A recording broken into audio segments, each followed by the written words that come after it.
Hi, hello, and welcome.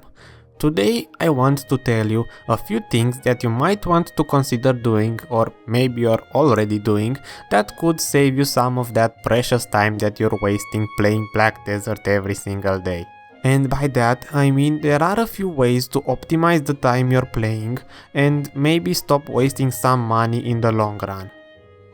And now to start off this list, I'm gonna first talk about horses, or wagons, or how to not use wagons, because this is mainly for those people who are going to grind like maybe 3 or 4 hours every single day, and they might be using wagons to store all of that loot that they get from the mobs. And in my opinion that is a waste of time, because you're wasting a lot of time moving the wagon from one place to another, and maybe you have to repair every single hour, and again you have to move the wagon to store all that loot in a bank or something, and wagons are usually very slow while horses are pretty fast. And if you look on the screen, I'm showing you right now how you should be using a horse to overweight it and basically make the most out of it, because my horse and probably most horses will have 3 slots to store the items on them, and they usually have a certain threshold over which you cannot put more items on them, and for my horse that is around 270, whatever LT means. And once you get to that 270, you cannot put any more, but if you're under around that 270 mark, you can put on one go as much as you want. And if you look on the screen, I have around 10k of those metal fragment items, and I can put them all at once on the horse, and it doesn't matter how much it will weigh because it will just take it. Now, the second tip is about gathering, and this one includes 2 different options. One of them is how you can get rid of all that energy in the fastest way possible, and the second one, in my opinion, is how you can use that energy in the most profitable way possible.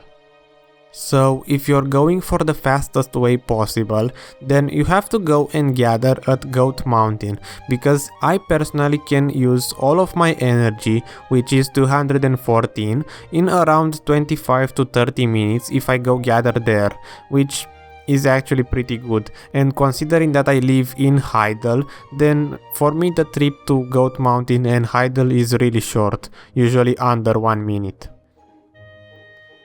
And if you're going for the most profitable way, then I would suggest you look on your chat and get yourself one of those relic teams, those where everyone does 5 scrolls, because those usually take around 1 hour or 50 minutes, and in this time I can use around 100 or 110 energy by just gathering elks.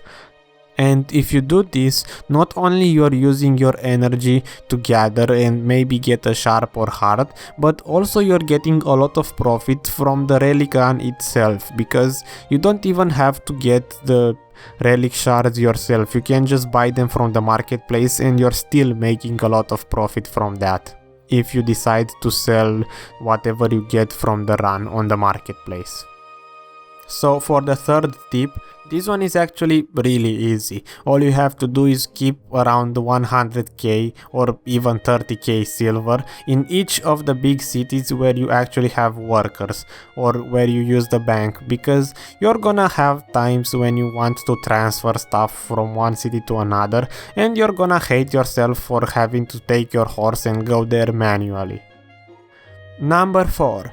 Do not sell blackstones or relic shards on the marketplace, because at some point in time when you want to start fail stacking or just upgrade your armor in any way possible, you're going to have to use blackstones, and you're gonna have to buy them again from the marketplace and lose money.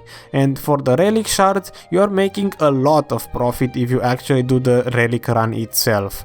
And if you just want to have memory fragments, those usually don't stay for long on the marketplace, so you have to do the relic runs anyway. Number 5. Try not to make accessories yourself, unless you're maybe aiming for duo, because if you want to make pry accessories, then you're most likely going to waste money. It's a lot better to just pre-order them, because usually a pry accessory is worth 3 times the price of the normal one, and in order to make the pry you need 2 of them, and the price of the fail stacking itself, which usually to make pry you need at least 15 fail stacks, is maybe around 8 millions probably, depending on how much you fail and the armor that you're actually fail stacking on. And you also have a chance to fail the pry. So if you want pry accessories, then just pre-order them, and this can be also used for duo accessories, because yeah, it's just better to pre-order the accessories themselves. Number 6. Assign specific jobs to your characters.